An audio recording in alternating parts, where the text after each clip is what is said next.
vamos a cumplir 34 años, no de la guerra de Malvinas, de la gesta de Malvinas. Entonces vamos a hacer un programa especial por muchos puntos de vista, porque estamos a 34 años y porque es muy poco frecuente en la televisión argentina que estemos con un veterano, Miguel Ángel Trinidad, y con la esposa del veterano, Miriam Trinidad. Entonces, vamos a recorrer con ellos 40 años de historia. Como ustedes saben, yo soy médico psicoanalista, así que voy a partir de una ficción que podría ser real. Les tengo que decir que me ha venido a consultar la nieta de ustedes, que tiene 10 años, y que en la escuela se pusieron a hablar de qué pasó en el 76 y qué pasó en Malvinas.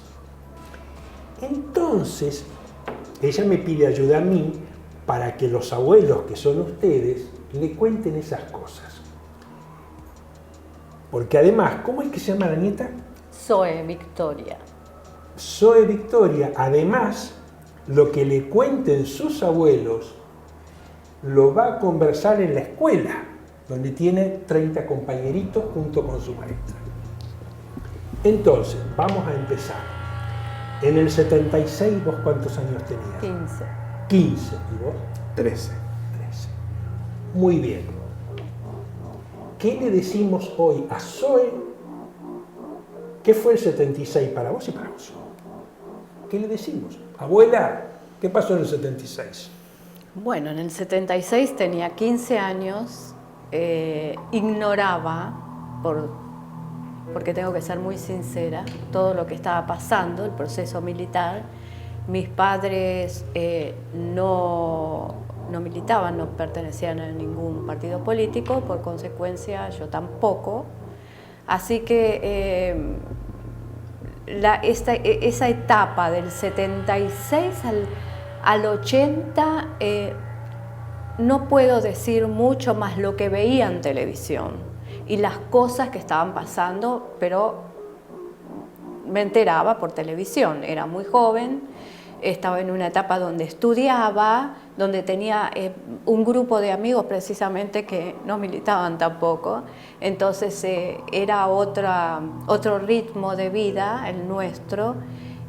Y si Zoe me pregunta, le tengo que decir, bueno, que yo tenía 15 años, que estudiaba, que tenía mi grupo de amigos, que sí escuchábamos rock, que salíamos y todo, pero que no estábamos involucrados en la militancia, que sí todo lo que pasaba lo mirábamos por televisión, pero que ignorábamos la complejidad de la cosa. La complejidad de ese momento y de lo que realmente estaba pasando detrás nuestro, o sea, ignorábamos totalmente. Imaginemos que yo soy Zoe y te digo, abuela, ¿cuándo te empezaste a avivar? ¿En qué momento? Me empecé a avivar, o sea, me empecé a dar cuenta a partir de los años 80 que conozco a Miguel Ángel, que va a ser el servicio militar, porque cuando nosotros nos conocimos, aún él no había ido a Malvinas. O sea, nosotros nos ponemos de novios y a él lo llaman para el servicio militar. Ahora voy a vos. Imagínate que tu nieta te dice, abuelo, ¿cómo fue del 76 al 81 para vos? ¿Cuándo te empezaste a avivar? ¿Qué viste? ¿Qué te pasó? Le diría que me empecé a avivar casi sin darme cuenta a partir del 76, porque también pertenecía a una familia que no tenía vínculos con la actividad política, pero sí una familia de católicos practicantes. Mi abuela era la Tercera Orden Franciscana, mi tío había sido seminarista, entonces ese ámbito inevitablemente te daba nociones elementales de la misericordia, de la solidaridad, del prójimo, contra la injusticia, que es bíblico en el Antiguo Testamento, el Nuevo Testamento, y obviamente la doctrina social de la Iglesia. Entonces, habiendo mamado eso, inevitablemente empezabas a decodificar la realidad que vivías sin necesidad de tener un conocimiento puntual Claro. y detallado. Entonces yo le diría, nieta, yo me empecé a dar cuenta que los que nos gobernaban eran mala gente, porque mi formación y mis valores eran contrarios a los que ellos ejercían. ¿En qué año se ponen de novios ustedes? Más o menos. En 1980. En 1980. ¿Y a vos te toca el servicio militar en qué año? Año 81, marzo del 81 ingreso al ejército. O sea, que cuando vos ingresás al ejército en 81, ustedes ya eran novios. Un año. Así es. Ella me acompañó hasta Distrito Militar de Buenos Aires, en Palermo, y me despidió a una cuadra. Porque ¿A le dije, dónde, andate, no llegues ¿A dónde te tocó el servicio militar? Regimiento de 3 de Infantería, General Belgrano, La Tablada. En La Tablada. Sí. Vos sabés que el servicio militar se interrumpió en los años 90. Así es. Entonces, hay muchísima gente joven ¿Qué desconoce? que desconoce lo que es el servicio militar. Yo hice el servicio militar, vos lo hiciste. Vamos a tratar de contarle a los jóvenes de hoy qué fue la colimba para vos. ¿Qué pasó en la colimba? Bueno, como decía Ortega, soy yo en mis circunstancias. Depende a qué le tocó a cada uno, ¿no? Primero el contexto de la dictadura hacía que el servicio militar no fuera una cosa agradable, en que uno se sentía que estaba en un lugar hostil, y la formación y la doctrina que nuestros hombres de armas tenían hacía que hubiera una actitud de hostilidad hacia el civil. Esto ya era algo de doctrina que tenían lamentablemente las Fuerzas Armadas. Sin embargo, a pesar de eso y a pesar de los abusos que se cometían en términos de derechos humanos, diríamos hoy en día, el servicio militar cumplía una función integradora en la República Argentina. ¿Qué quiere decir eso? En primer lugar, si vos tenés en cuenta que vivíamos en una dictadura cívico-militar, vivíamos bajo censura y bajo la influencia de los factores dominantes del poder económico y social de la Argentina, mi primer día de colimba arriba dormía un chico que era analfabeto, que venía de la profundidad de la provincia de Buenos Aires, a mi derecha el hijo de un odontólogo, del otro lado dormía el hijo de un banquero, del otro lado uno que vivía en Belgrano R, otro que venía de Fiorito, yo que venía de Caballito. Es decir, ahí había un concierto de clases sociales, de extracción cultural, de orígenes. De todo el país. De todo el país. Y además veías que había compañeros tuyos que no sabían leer y escribir y aprendían a leer y escribir, o incluso para qué sirve un dentrífico y un cepillo de dientes. Es decir, yo trato de mostrarle a mi nieta, al que me lo pregunta, las dos caras de la moneda. Bueno, aunque la nieta de ustedes es una dama, tenemos que decirle, pero los chicos de hoy son mucho más modernos que nosotros, que en la colimba, el hombre del Chaco, el paquetón de Buenos Aires, Se juntaban. y nos teníamos que bañar todos juntos. Así es. Y aunque parezca una pequeñez, eso da un sentido de relación muy primitiva entre los hombres. Así es, absolutamente. Teníamos que bañarnos juntos, dormíamos juntos y comíamos juntos todos la misma comida. Y de manera primitiva. Y de manera primitiva. Así es. Entonces estamos en el 81, la dictadura militar empieza a perder fuerza. Yo recuerdo en mi caso, yo salí a la calle por primera vez a festejar el Mundial. Que si bien en un evento deportivo, yo sentí que volvíamos a la calle. Cierto. En el 81, el 31 de marzo del 81, hubo una Plaza de Mayo con una enorme manifestación sindical y obrera donde ya fuimos a enfrentar al gobierno. Y yo recuerdo, fue muy importante darme cuenta, le pegaron a algunos, pero salimos de esa manifestación y dijimos, no mataron a nadie. ¿Qué es esto? ¿Qué les pasó a estos tipos? No mataron a nadie. Estamos al 31 de marzo de 1981. ¿Vos ya terminaste la colimba? No, yo era de la última baja, yo seguía en el ejército. Seguías. Y recuerdo los aprestos del regimiento, es una cosa lamentable, para reprimir. Entonces habían movilizado a las compañías de infantería detrás de la Casa Rosada para una eventual intervención. Yo me acuerdo de ese día. O sea que lo que yo vi que era nada más que la policía, no me di cuenta que estaba también el ejército. También. Me vengo a enterar ahora 40 años. Los aprestos estaban. Estaban. Bueno, se hizo el 2 de abril de 1982. Ustedes están de novios y ya llevan un año de novios, más o menos. Sí, correcto. Entonces ahora Zoe le dice, ¿y qué pasó el 2 de abril? ¿Qué pasó? En primer lugar, yo le diría a mi nieta que no debe guiarse por los mitos que se fabrican y que perduran. El 2 de abril no fue la respuesta al 31 de marzo, al 30 de marzo de la CGT. Fue una cosa proyectada mucho antes, pero fue un gran shock para la sociedad argentina y un gran shock para nosotros. Nosotros estábamos juntando unos dinerillos para hacer la tradicional en ese entonces, que vos lo viviste seguramente, fiesta en una cantina de La Boca, sí, para despedir el paso por el ejército o la marina, donde te tocara, y era una vaquita que iba creciendo, y automáticamente, sin que nadie dijera nada, el tesorero, el que fungía de tesorero, empezó a devolver los pocos pesos a cada uno. ¿Por qué? Porque el sentido común te decía, con esta noticia, sorprendente, choqueante, no nos vamos de baja. Nos faltaba un mes para la baja. Ajá. No nos vamos. Entonces empezaban todas las especulaciones, nos van a llevar a las Malvinas, nos van a llevar al sur.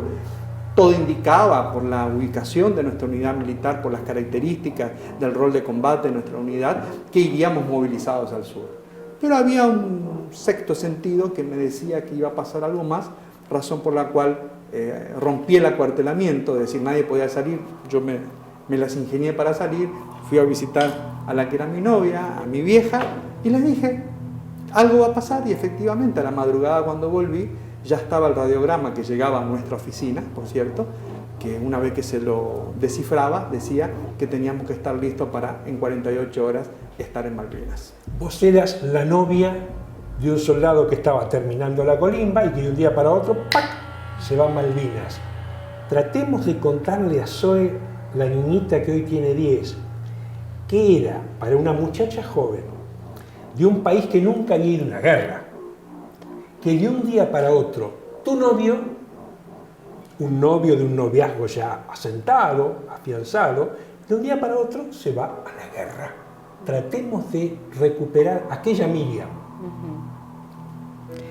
Bueno, yo le diría a Zoe Victoria, mejor dicho, le contaría la historia de una muchacha muy joven que estaba muy enamorada de ese muchacho que estaba haciendo el servicio militar y que me había visitado ese día con la ilusión de que ya le daban la baja y que los dos estábamos muy contentos porque ya le daban la baja y eso significaba muchas cosas en nuestras vidas.